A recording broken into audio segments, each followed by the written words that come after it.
I had this from New York City. A couple probably in there. And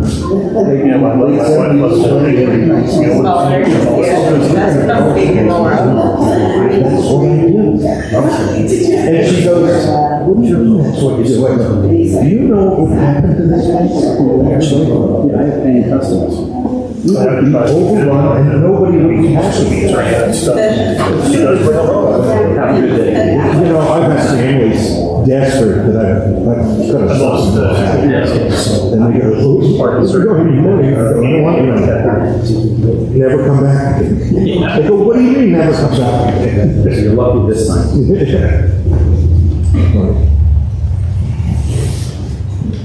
All right, good to go.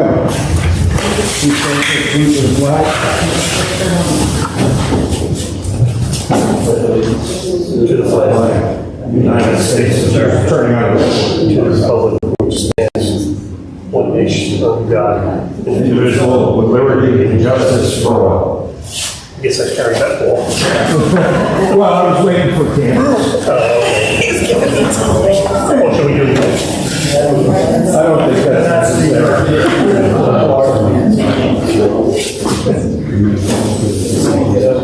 This part is necessary. There it is. Wait for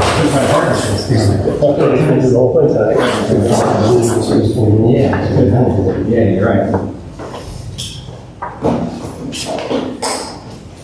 Good evening, everybody. The Borough of Seabright, in compliance with the Open Public Meeting Act, has provided adequate notice of the time, date, and location of this meeting to the Asbury Park Press, filed notice with the Borough Clerk, and posted notice on the Borough office and the Borough website. This meeting is open to the public, and we welcome you all. Thank you for coming. Welcome, everybody. Good evening. Happy summer. There's Mark. Councilman Bieber? Here. Ms. Phillips? Here. Mr. Cashman? Absent. Chairman Cunningham? Here. Mr. Julia? Here. Vice Chairman Paseo? Absent. Mayor Kelly? Absent. Mr. Lawrence? Here. Mr. Lexi? Here. Mr. Schwartz? And Mr. Salina? Okay, on to the approval of the July 25th, 2023 minutes. Discussion or a motion? Anybody discussion? So moved. No discussion? Anybody else? Second? I'll second. Thank you, Mark. Okay. Councilman Bieber? Yes. Chairman Cunningham? Yes. Mr. Lawrence? Yes. Mr. Lexi? Yes. Mr. Salina? Yes. Thank you. Okay, moving on to our first application, Gerard Uzi, 11 Center Street, Block 10, Lot 6. Welcome. Thank you.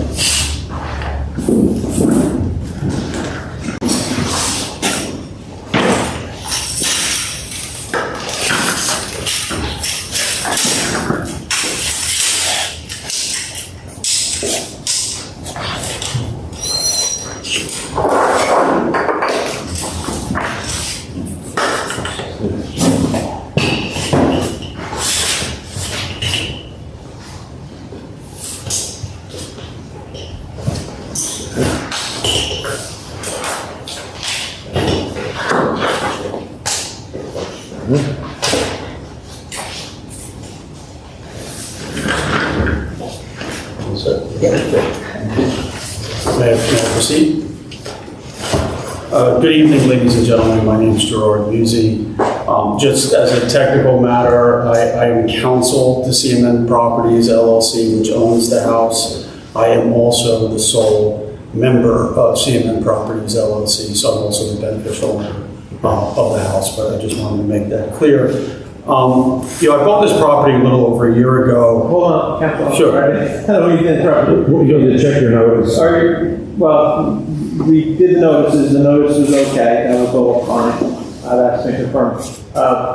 But if you're gonna start to get testimony, I just want to swear you in. Oh, okay, yeah, it was an opening remark, but it's fine. But that's right, I wasn't sure if you were gonna give an opening or kind of Well, blend in. might as well swear me in, so. Please raise your right hand and be sworn. Do you swear the testimony you are to give here tonight should be the truth, the whole truth, and nothing but the truth? Yes, I do. And please state your name, spell your last name. My name is Gerard Uzzi. The last name is spelled U-Z-Z-I. Thank you. And you are counsel for the LLC? Well, I'm a lawyer. I bought the house into an LLC, so Okay. technically, you know. Just wanted to make it clear. Yes, for Everybody the record, understood. yeah. I bought this property a little over a year ago as my full-time residence, and my 3 children live with me there part-time. I own the property through an LLC just through convenience. It's not an investment property, and I don't intend to turn it into an investment property. I intend to continue to occupy the home as my full-time residence. Really the purpose of this renovation is to make it a little bit more comfortable for my 3 kids, and honestly with the hope that they want to spend more time with me. So that's really all I have to say. If there's any questions of me, I'm happy to answer them. Otherwise, I'd like to turn it over to my architect, Anthony Pandouris, to present our application. Let's see, Anthony Pandouris, what are your qualifications? He's been before us. I understand, yes. Please raise your right hand and be sworn. Do you swear the testimony you are to give here tonight should be the truth, the whole truth, and nothing but the truth? Yes, I do. Please state your name, spell your last for the record. Anthony Condouris, C-O-N-D-O-U-R-I-S. Okay. Okay, so we are seeking a few different variances here for this project. The gist of the project is, right now it's a 2-story house that has been lifted to comply with flood elevation, and when it was lifted high enough to be able to provide a garage on the lower level. So what we're doing is, in order for the homeowner to get a little more space, we wanted to put a half-story onto the project. So most of the variances that we're asking for are, actually, all the variances that we're asking for are existing nonconformities which are being extended. I am listing a height variance, but when I looked this over today, I realized that I don't think we need a height variance actually, because we're at 36 feet, and when you lift the house 3 feet to get on a floodplain, you get 38 feet. So maybe Mr. Oder can clarify that, but I don't believe we need a height variance. I agree. Okay, good. So basically, we are extending vertically whatever nonconformities there are. One piece of good news is the house is actually sitting currently 5 feet behind the front setback, so that doesn't even need a variance. It's actually, because the ordinance states that you can use the average setback, but you can't come any closer than 5 feet.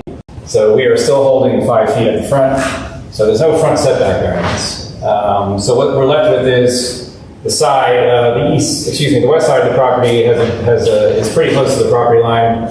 We're just maintaining that. That's 2.5 feet. There's a little bit of, an unusual amount of room on the right side of the property. We have 7.3. So the floor plans, what we're adding, right now at the rear of the house, there's a 1-story section. We are going to add a 2nd story to that, which is going to square that off. And it's going to allow us to get a couple more bedrooms upstairs and an extra bath. So we'll have 4 bedrooms on the main floor. 4 bedrooms on the bedroom level. The first floor pretty much remains the same. Again, 4 bedrooms on the 2nd floor. second floor. Which is where all the bedrooms are. First floor pretty much remains the same. On the 2nd floor, we're also going to come out over the existing front porch. So that's what you're seeing here. So we're going to create a balcony for the main floor, but then come over that with the 2nd floor. And again, we're still maintaining that 5-foot front setback. And then for the half-story, we have a roof deck at the front of the house, and about 10 feet back is where we start our half-story. And we've using the computer to help us, we managed to keep the square footage at 1/3 of the floor below.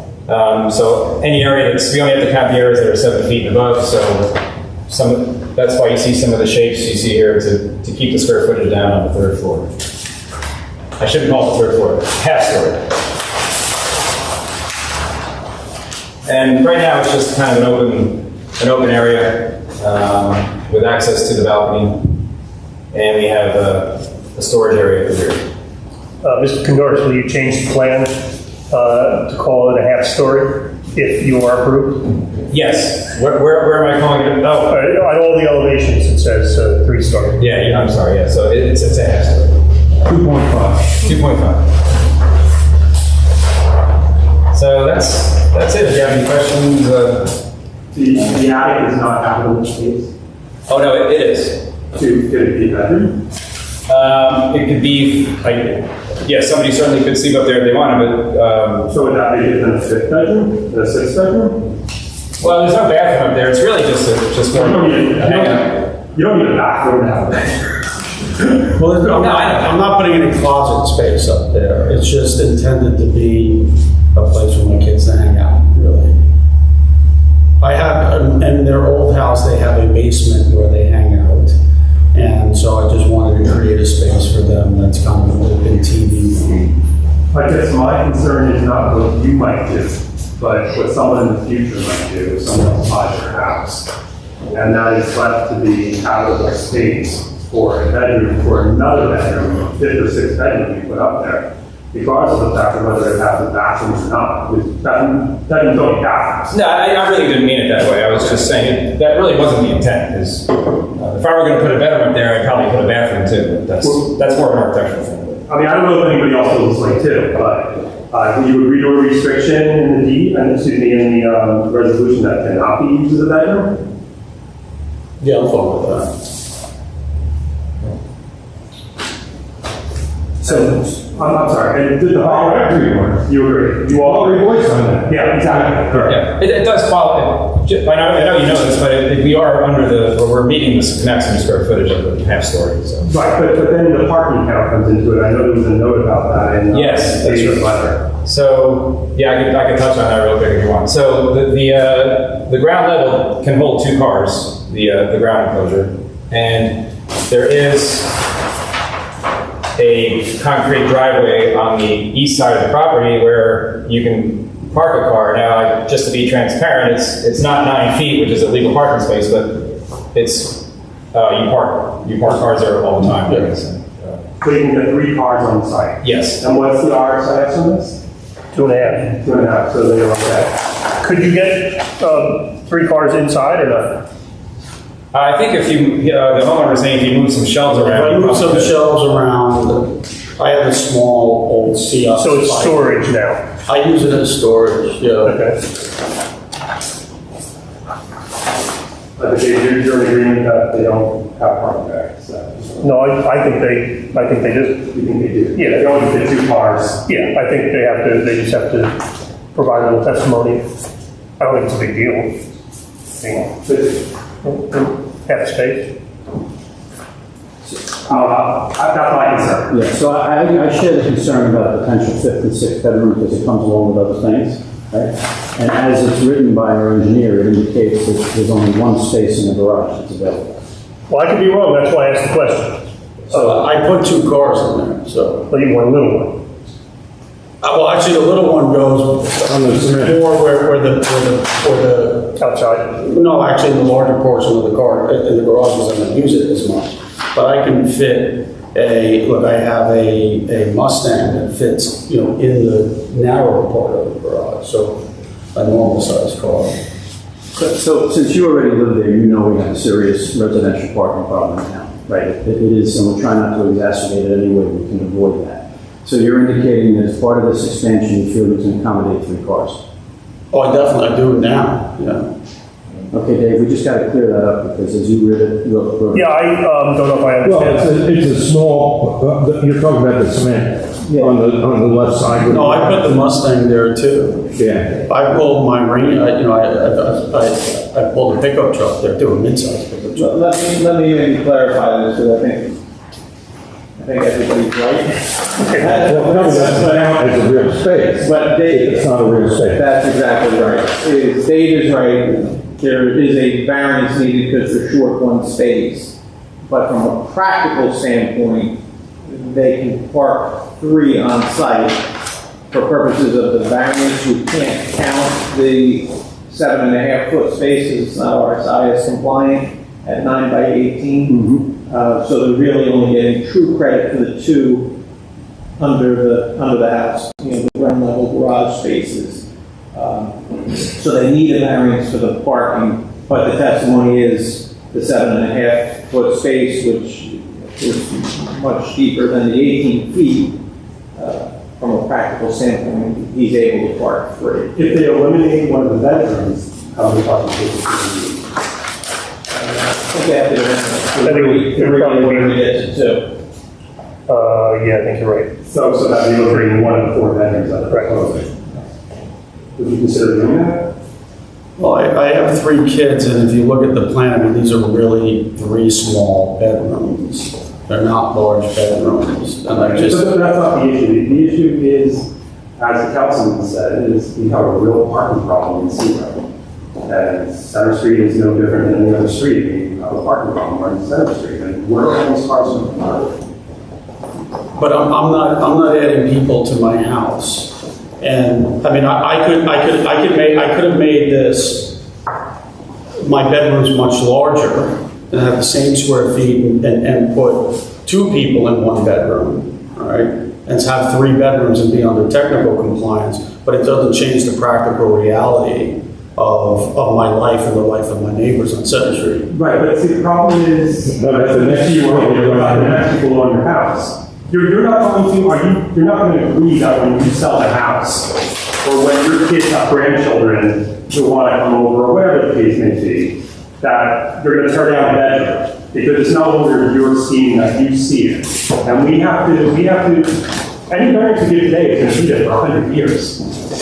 So we have to act that way. And I'm really concerned about the number of parking spaces. But practically speaking, I mean, I'm a 1.5 foot short from technical compliance, but from practical compliance, I'm able to practically comply because you can put a car up there. And I do put a car up there on a regular basis. So, is this your 2 vehicles parked outside? My eyesight's not good enough, but if you tell me that the truck was my vehicle, and is there a Mustang next to it? Mustang. Yeah, that's my vehicle. Right, so you have outside parked too. Now this one's sticking out. So Yes. it's not really- It's not in technical compliance. But That's in the interior, 5 foot. interiorly, if you look at the garage, is there a wall across there? There's a column that practically prevents, I actually think if I took shelves out, I could get my Fiat back there. It's an old 79 Fiat, right? But I'm not going to represent to you that there's a 3rd parking spot. It's deep enough to put a 3rd car if I took that column out. I mean, all right, so interior, in the garage area, you put 2 cars. You can fit 2 cars? I have put 2 cars in there. Yeah, I'm like, look, I'm not going to represent you, but I put 2 cars in there, yeah. Yeah. The house is 62 feet long, so there's room for 3 cars. Right. But the width is just a little compromised in the back where that 1 column is, Right. which is about 40-something feet back. But so there is certainly room to fit. Yeah, I mean, look, I'll tell you just again, from a practical Yes. standpoint, when I bought the house, it was represented that I had 7 parking spaces. No, but I can fit 7 Well, that cars. was a real But I put 2 in the garage, 1 in front of the garage, like you see in that picture, and 2 on the side of the house. One, you pull it all the way up, and that's 5, and then I have the 2 permits, the 2 parking permits for the street. So I mean, practically speaking, I can and I have put 5 cars on the property. Now, I don't typically have, like I'm a single dad, I don't typically have, five cars at once. Mr. Hughes, I think the thing that we have going on, first of all, not speaking for anybody else, completely understand what you're trying to do, and having a family in the house is a great thing. What you're going to have is a very high capacity house with very low capacity parking, which is a concern for this planning board. And if there's anything that can be committed to and documented that helps relieve that situation, that's viewed as beneficial by the planning board. For example, if you took the upstairs area and took your storage out of your garage and was able to get another car in, maybe that would be a good outcome. I understand the column point, but the problem with the Can I remove the column? I'm sorry, I can structurally get rid of Let it. me just finish Yeah, before you sure. try to do that. Because I don't think anybody, I don't want to speak for anybody else, has an issue with what you're trying to do.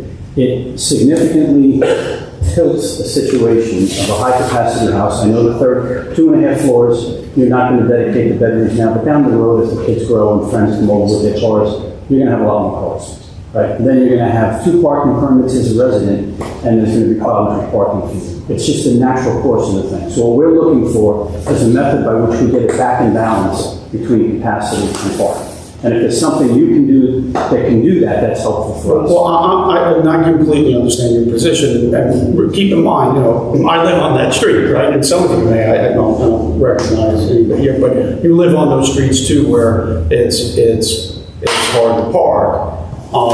And so I'm sympathetic to that issue. Look, I've always wanted to remove that column anyway, and if Andy's telling me we can remove the column and that solves the problem, then that's easy. I would also say, however, again, there's the technical, so if I remove the column, that puts me in technical compliance. I have 3 parking spaces. I'm already in practical compliance because, again, I put 2 cars on the side of the house on a regular basis. I'll usually want to park the 2 cars there because, I have this little roadster. It's nothing special that I like to take out on a Saturday morning, and I like to keep, that open so I can just open up the garage door and pull it out. So I have the cars on the other side anyway, most of the time. So practically speaking, I would submit that, again, I completely understand what you're saying, that I'm not in technical compliance, but I have What to. creates the problem is the upstairs. And what are your thoughts on limiting that to non-bedroom? Well, I've already said I'll agree that. You said yes To the second and a half story. Yeah, the deed restriction or whatever. Yeah, that's fine. We're going to enforce. Oh, everything's hard to enforce. Parking's hard to enforce. I have just a question on the column. It appears that it's on the 2nd and 3rd floor also. It's adjacent to a hot water heater and a furnace. Yeah, it's a chimney. It's not a column. So, but I don't know if we could put. So you'd have to create a wood and steel chimney inside the house. Or switch to high efficiency units and just, vent them right out the side. And then have nothing on the first floor, just have another beam going across. Correct. Dave, how many cars are you going to remove this? 3. We'll get 3 in there. Okay. But they don't be equal. 1, 2, 3. Yeah, they'd be stacked. They'd be stacked. Right. But the room is physical ordinance.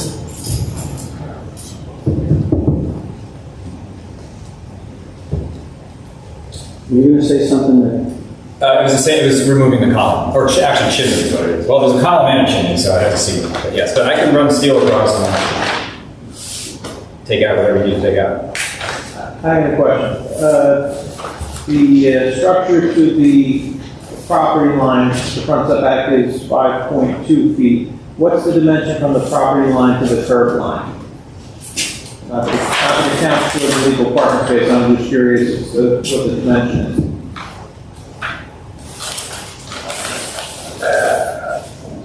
It's about 6 feet. It's over the sidewalk.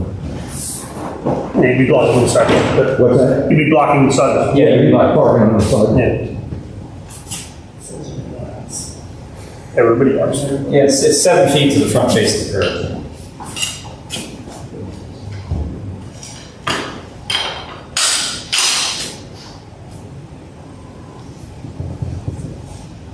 The 3 cars underneath would not block the sidewalk, correct? Correct. Correct. And when you're restricting that you're not allowed to put storage in the garage? That's something new. Well, it's like ridiculous, but how can you put storage inside the garage and you can't park? So then the next guy's going to come in. Well, I actually, I mean,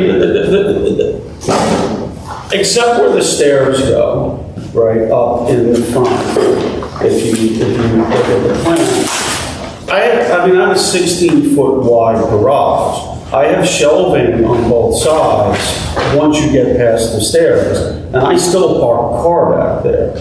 So I have storage and parking all in the same place. So, I mean, I'm able, the reason why I don't use a car in the third spot isn't because I'm using it as storage, it's because there's a column in there. I understand. But I've always wanted to take that column out. Well, always, I've only been here a little over a year. But since I bought the house, I wanted to take that column out. I'm happy to take the column out because it's something I want to do anyway. Well, it sounds like it's pretty complicated, it's a column, but here. It's a big gap. Yeah, it's a chimney. We do it all the time. Well, the chimney, we could abandon the chimney and just, You're ripping off the whole second floor of this house? Are you ripping off the second floor, or? no, just the roof structure. But we're adding, yeah, Okay, so you're extending We're adding a the, half story. right. you're extending the second floor, because you're adding a bathroom and a bedroom. That's correct. We're extending it to the north and south. Okay, and you're adding a half floor on the top, right? Correct. Effectively. I'm trying to understand the impact of moving the HVAC or whatever you have to do down in the basement as compared to the overall project. Because it sounds to me, from everything I've heard, it's a chimney you're talking about. Yeah, but the HVAC is actually on the main, this chimney goes down to the, Okay. Yeah. Let me back up. The thing that you need to effectively move in the garage to allow 3 front to back cars is what? A post and what else? a chimney and maybe a column. I'd have to see what kind of room you have. Okay, that's on the ground floor. Ground level, the garage. Yeah, so what is connected to the chimney at the ground floor? Well, this house was lifted, right? This chimney is in the kitchen and it goes up, right? When they lifted the house, they literally just extended the chimney down to support it. Okay. So I can, the There's no- chimney, it doesn't do any, the chimney does nothing on the There's floor. no boiler or anything? No, the boiler's on the main floor, right here. Okay. So that chimney could come out and I could still keep the boiler, keep the I boiler. mean, it sounds like based on the primary comments from the board so far, the major concern that we have, 2 of them, is the potential of a 56 bedroom at the top floor, right? Because that's a capacity issue, right? That's a concern. And the other one is the parking implications. I think if the applicant was committed to say, I am prepared to bite the bullet, I've always wanted for the last year for this chimney to go and the post to come out, and commit to 3 parking spots in the garage, although they're not perfect because they're one in front of the other. I, for one, as a planning board member, would say that alleviates some of my concerns with regard to the parking problem that you have. Because now you effectively have full 3 and a half on the side in a house that's got a lot of capacity. As kids grow up and they get their licenses and their friends come over, and we don't want to exacerbate the parking problem we already have. So if that's what you're saying, that is appealing to me, at least. Yeah, look, I was going to talk to the builder at the time we did the house about it, and can you take this column out? So if anything's telling me you can take the column out, I commit to that, yeah. Dave, do you have any thoughts on that? Well, you can take the column out. It's a structural thing on the first and second floor. And then with the HVAC, you just have to either do a mini split or do the out the wall with the PVC pipes for the exit of any exhaust. Right. Or we can probably even keep the chimney if we can support it, because remember, all this stuff for the chimney starts on this next level up. So first, the chimney in the garage is just simply supporting the old chimney. Yeah. So Yeah, no, if it's all masonry right for the roof, that's a lot of weight. yeah, well, I mean, you can do anything. I can run a piece of steel across. Or, Right, or and, two. and you should take a piece of steel and actually put the chimney on the steel, Yeah. on top of an antique car. Steel's pretty good. Steel's pretty strong. That's a fear, yeah. It's a fee, it's nothing special. And so, Dave, from your determination, if they do what they're proposing, there's 3 compliant spots then? Yeah, they can do that, yes.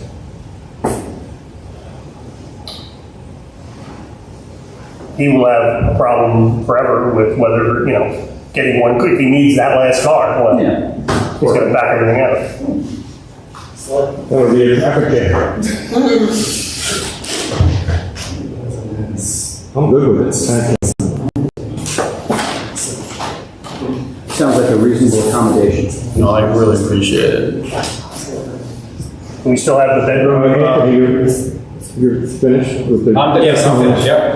Okay. Mr. Chairman, What are we- we still have the bedroom restriction? No bedroom on the front floor? half story, yeah. And that would be fire service, next story? Yeah. Yep. Why don't we open to the public to see if anybody from Center Street would like to question about the testimony or make a statement? You don't have to be from Center Street. I'm from Center Street. Yeah. I own 1416 across the street from. I have no problems with any of that. It's all good. Well, hold on, come on up and be sworn in. Oh, It won't take long. Please raise your right hand and be sworn in. You swear the testimony you are going to give here tonight to be the truth, the whole truth, nothing but the truth. absolutely. And please state your name, spell your last for the record. Jeremy A. Clark, CLARK. I own 1416 Center Street. I have no problems with any of it. It's all very reasonable. He keeps his cars always in his driveway for the most part, as much as he can, and everything. Excellent. Completely understand, but it's very logical, I think, what he's trying to do. So I'm fully support. Thank you. By the way, let me correct myself. I did not mean you have to be from Center Street to speak. Yes, please. Please raise your right hand and be sworn. Do you swear the testimony you are going to give here tonight to be the truth, the whole truth, nothing but the truth? Yes, Please state your name, spell your last for the record. Janet Sanders, Sanders, and I'm at 12 Center Street, and I am a full-time resident, and I completely support our full-time residents here tonight to build their dreams and have their families here. That's Great. pretty much it. Thank you. Anyone else?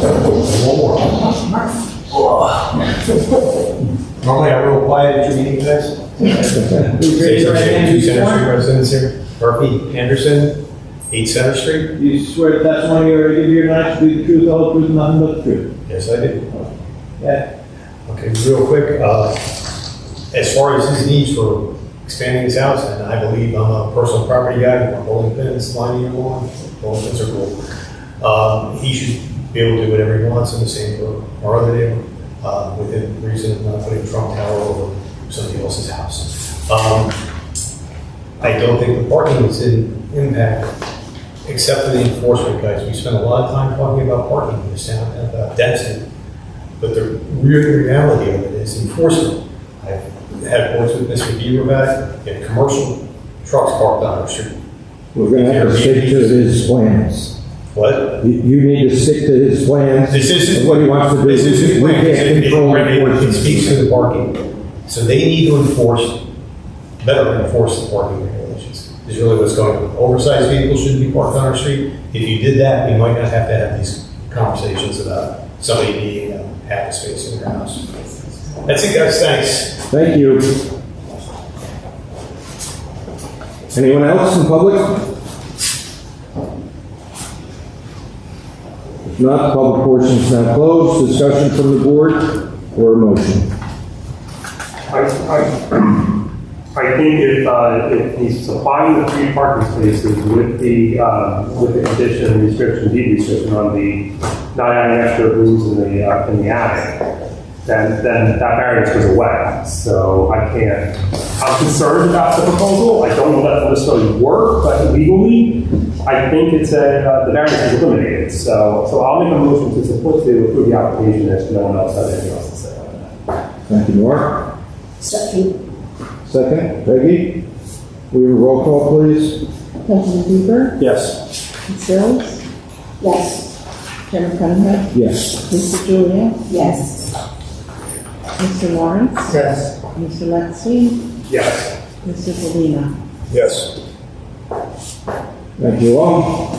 Good luck. Best of luck. I really appreciate it, guys. Thank you very much. 5 minute corners. My favorite.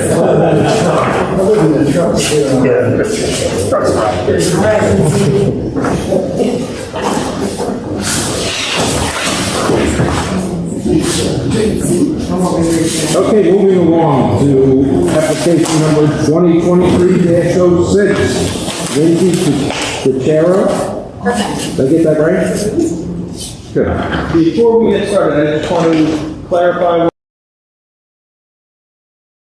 the engineer's report and the planner's report, any dispute or contest about the variances needed, particularly the D variance for the two-family. Yeah, we reviewed all that. Okay, good. So, Can I just ask a question? Is this a two-family or is it a mother-daughter?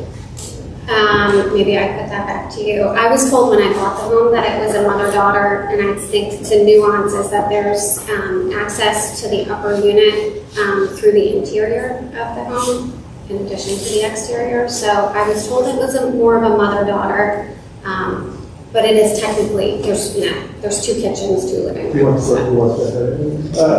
well, I guess my biggest question is you're asking for relief for a two-family, and it's at all times on the tax records has been shown as a two-family. And you're not contesting that and making a pitch that they have that wrong, that it should be a single family. But I think we can proceed in that fashion, that that's the relief they need and the criteria that they need in order to satisfy a D variance for, well, we'll figure out as we go whether it's a D1 or a D2, depending on whether they have the proofs for the prior non-conforming. But effectively, I think we can follow the planner's report, which really lays it out in detail of exactly what the criteria is. But the reason I wanted to start with this and get this cleared up is who's eligible to sit. So Councilman Bieber will obviously be sitting. Then before he does that, I don't know, the applicant's not an attorney. I don't know if do you understand the difference between a mother-daughter and a two-family home? I just know the experience that I had and what I was told. So what, can you swear in? Just, I don't know. Please raise your right hand at this point. Do you swear the testimony you are giving here tonight to be the truth, the whole truth, and nothing but the truth? And please state your name and spell your last for the record. Lindsay DeChiro, it's DeChiaro. Okay, so the reason you're talking about, Yes, who lives in the house now? me and my daughter. And so your daughter lives in the second unit?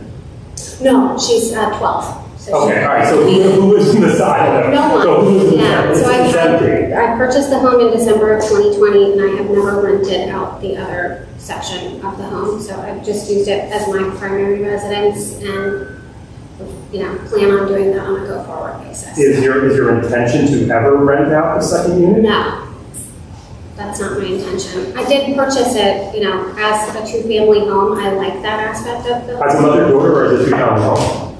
Well, I think what See, we're the putting in front of you difference is is- that it's a two-family. So the difference, you understand the difference? Mark, if I can just say something, there's nothing in our ordinance about what a mother-daughter is. Right, but a logical person can figure out what a mother-daughter is and explain what a mother-daughter is. A mother-daughter is a single family where they have a separate unit where a member of their family lives in the second unit, and they function as one household. They just happen to have two kitchens does not make you a two-family home.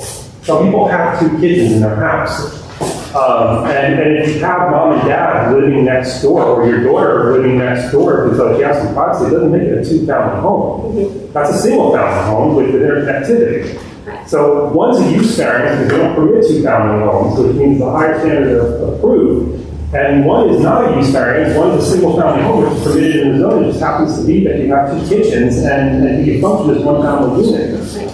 So, and you said earlier that you bought the house as a single-family home. I mean, what you understood to be a mother-daughter. That's right. So you're asking this board tonight, and I think this is important because the councilman needs to leave if it's a two-family home application. We left for him instead. But you need to get that clarification as to what are the intentions. Do you want it as a two-family home, or do you want it to continue as a mother-daughter?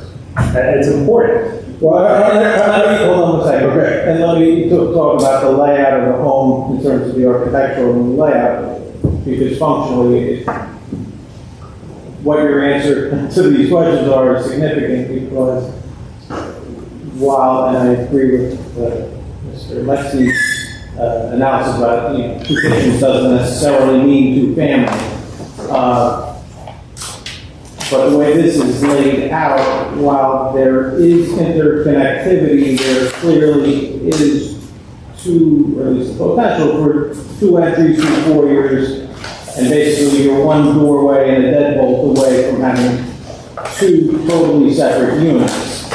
So if your choice is to proceed as a single family that just happens to have two kitchens, you have to understand that what you'd be asking for is an approval for a single family home that could never be separated, whether by a wall, the deadbolt on that door, whether it is a rental or whether it is a separate family with a separate unit.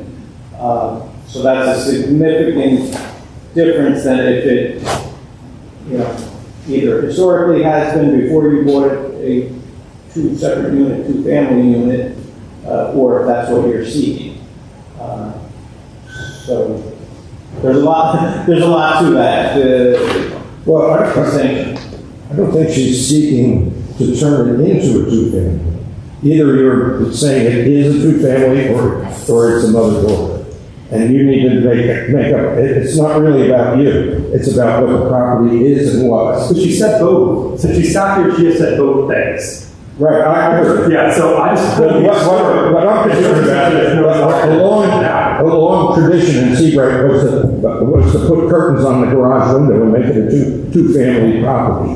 And that happened in this town for many, many years. And it would be nice to know if this ever was rented out, one thing, and, what would make it a two-family besides the layout in the house. I mean, we haven't allowed two families in this town since 1969. So that's when the ordinance was changed to prohibit two-family homes. That's not to say that people have these value use variances to create two-family homes, but they haven't been permitted under the ordinance since 1969. Mr. Chairman, is it worth then explaining the burden of proof? Because, the possibility of denial with the two families is a lot higher than with some other daughter or one family. A lot. Absolutely. If you're pursuing the two-family, whether as an expansion of a pre-existing, which you would have to show that it existed legally before 1969 when the ordinance changed, or that somebody got an approval since then to allow it. If that's the case, then you're seeking an expansion of a prior non-conforming use. If you didn't have those proofs, then you're seeking a D1 use variance to create the two-family use in a zone that's not permitted.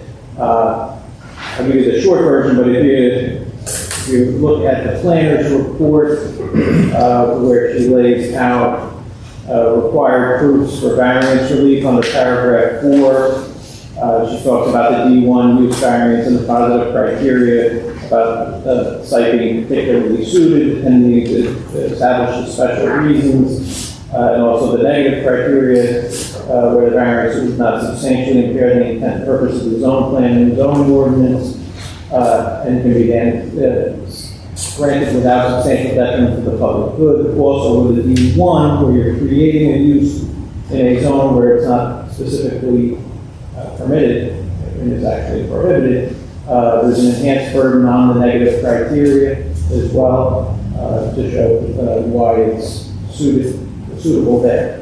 If it's a D2 expansion, it's similar proof. You still need to show the special reasons and the negative criteria, but it's a slightly more relaxed burden on the special reasons, being, of course, that if it was legally existing before the ordinance changed, you're, in the layperson's terms, grandfathered. So it's a little different than when you're creating something that's not permitted in the zone.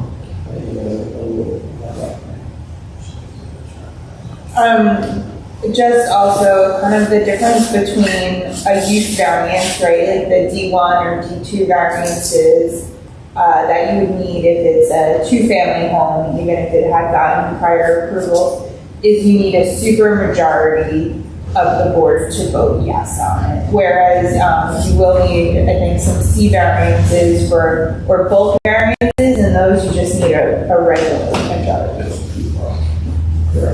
So you want to take you want to say that? Yeah, no, I'm interested. Yeah. I think, to be clear, when I submitted the application, I didn't think that I needed a use variance. So when it was sent back to me, the use variance was put in there because of the two-family. And again, I think there's a little bit of nuance whether or not it's mother-daughter or two-family. If that's clear, it doesn't seem clear to me per the code. I don't have any intentions of changing the functionality of the layout. The interior entry would still remain. So in terms of that aspect of it, I didn't intend to remove any, deadbolts or doors or anything. I'll say, personally, the reason that I'm trying to do this renovation and move into the upper levels of the home is because the layout of the first, the main level of the home is not really conducive to my use with my daughter.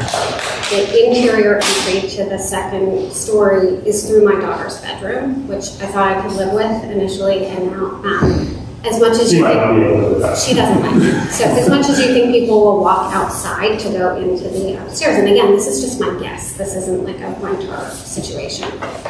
They don't. So there's traffic going through her room, and so while I like the aspect of it being a home that has 2 kitchens and 2 living rooms, it's great for entertaining. I have lots of guests usually over the summer.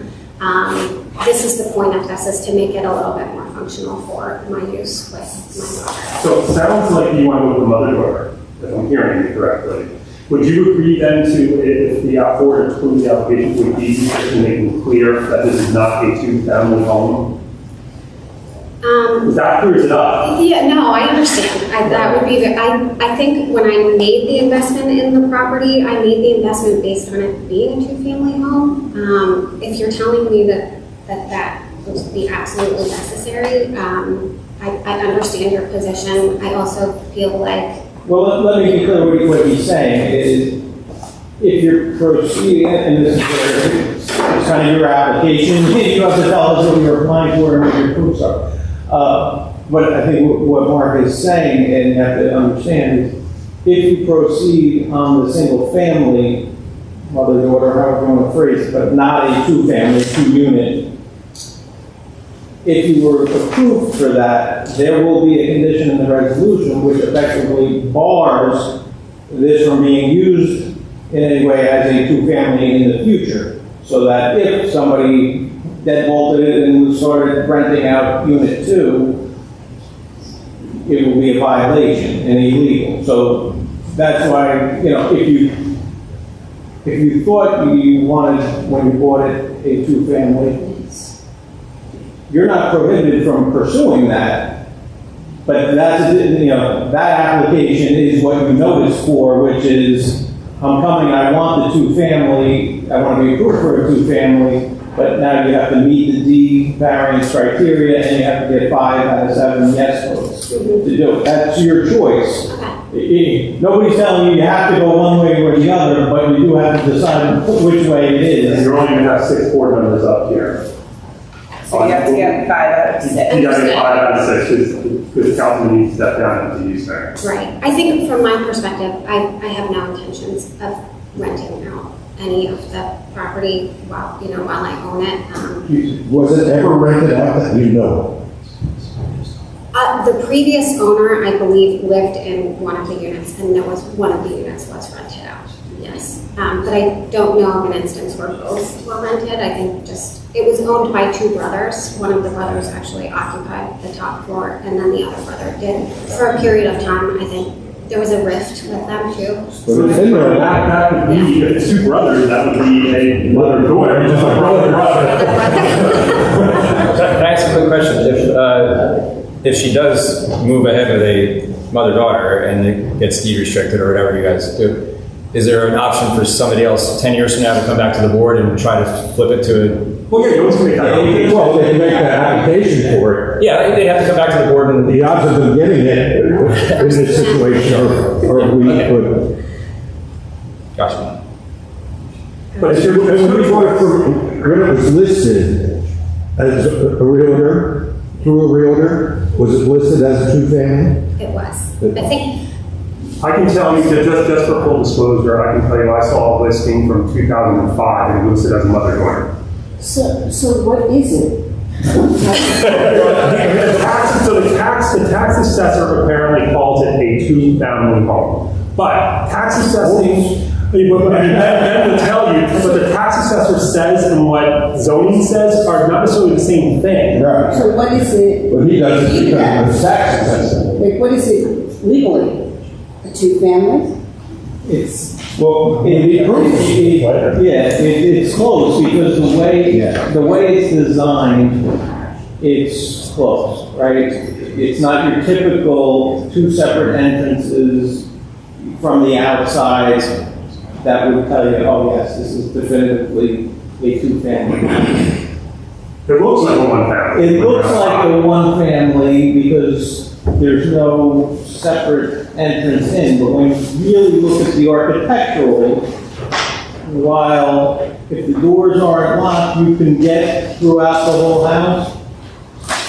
Like you said, the one door is through the one bedroom, and there is a separate outside entrance right there, which would appear to be a second foyer into the second unit, which it sounds like historically, maybe when the brothers were together, one and it functioned as a single-family mother-daughter, and once one left, it sounds like it may have functioned as a true two-family, where one unit was shut off from the other, one owner lived in one unit and rented the other. But that doesn't make it a legal two-family. It sounds like, there's no zoning, unless they can show us with the zoning approval. I wasn't talking about the legality of it, but in terms of answering her question, which is it Probably when it was built, What is it? it was not ever considered. In my, I want to hear the testimony, but in my opinion, from what she's saying, and knowing that in 2005 it was listed as a mother-daughter, it's a single-family home.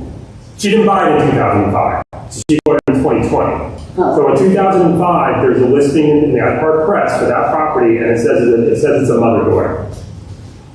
In 2005.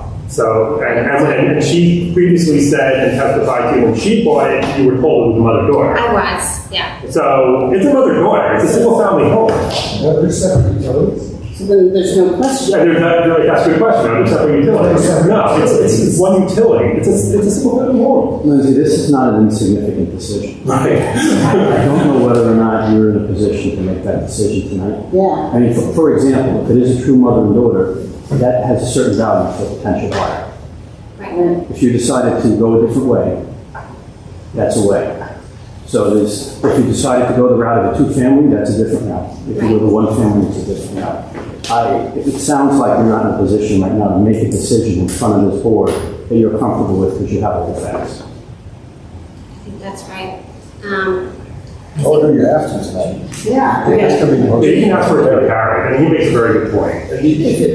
Absolutely. Yeah. I would not make a decision like that. It's I would advice. go I away, think you really look should at it. really look into Yeah. what it truly was. Yeah. If there's a way to do that. Yeah, we weren't able to get that in time. She wasn't able to get that in time for tonight, so. Yeah, and I think, the application significantly changes based on what type of use you're asking for also. Huge. You may want to talk to the land use attorney, and Anthony can quickly want to go by building them, because he knows them all. I mean, I know you can, so you may want to get a recommendation from him and talk to someone who knows what they're talking about. Yeah. Okay. We're trying to help. No, I understand. I appreciate it. I think Candace and I talked about maybe doing an Oprah request so I can see if there's any documentation that's on file that Yeah, specifies that's a whether good starting point. Yeah. not to pivot, but while I'm in front of you, would we be able to kind of talk about maybe some potential other things that I would want to explore before I get in front of you again? Specifically the parking. The problem is, if you go with a two-family, he can't sit on the He application. can't sit here and talk. You get involved in that. This is the council. So that's the stuff there. Got it. Because I'm the appeal guy. Probably got a good idea. Yeah. Board stands on parking based on the fire application. Yeah, and I was thinking all along that I would love to address the parking concern with the number of bedrooms that I'm talking about doing, and just wanted to be clear that there's room for 4 parking spots in my garage. Well, parking obviously is one of the last applications that they deserve. Right, yeah, no, yes. Yeah, you heard the parking from the last application. Your architect is here enough to be aware of, the other issues in town, I think, so. Just happens to have a beautiful wide open two-lane garage. Column-free garage. Column-free garage. Yes. There you go, on your way. What is our next available? We'll open in a minute. This is in support. We'll open in a minute, sir. I think this will help clarify it. When is our next available meeting date? It's the second week in September. I think it's Actually, you may need a little more time than that. That's really cutting it close. When's the When's the one after? When's And the then that would be the October. 26th. of September? September 26th. Okay. I'll just throw out what I think we should carry to the 26th. If you're gonna need more time than that, let Candace know in advance, a week or so or two in advance. If we needed to carry it again, we could announce it on that day. Depending on what you decide, you may need to renotice anyway, so the notice issue might not be an issue. What would trigger her having to renotice if she decides to go with another daughter? Well, Would she get anything well, let's see, she noticed for the use, so she probably will be okay on the use. Unless you redesign the house based on what you decide, which I'm guessing you won't. Probably. So you'll probably be okay on the notice. So, okay, so we'll carry to September 26th, no additional notice to be provided. Anyone interested? This will be picked up on September 26th. Yeah, I know that there's a number of people in the public that want to speak. I don't think we should wait until that meeting. Here would be my recommendation is anyone interested in the application may want to discuss it with the applicant and the applicant's professional. Only because, quite frankly, we're not really into the hearing process, so we're not even sure if Councilman Bieber is going to be on the case or not. And, I don't want to start making a record to the public that we're going to restart. Can I have a sidebar with the petitioner, and perhaps you can move forward, if that makes sense? 2 minutes. I don't think, I would recommend we carry Come back. you should have big sidebars with her after the meeting. That's why, that will help her, I think, get started on where she's headed. But, I don't think anything should happen in the next 3 minutes, either way. So let the record show that this application will be carried with no further notice to September 26th. Thank you all. I know we have some additional business.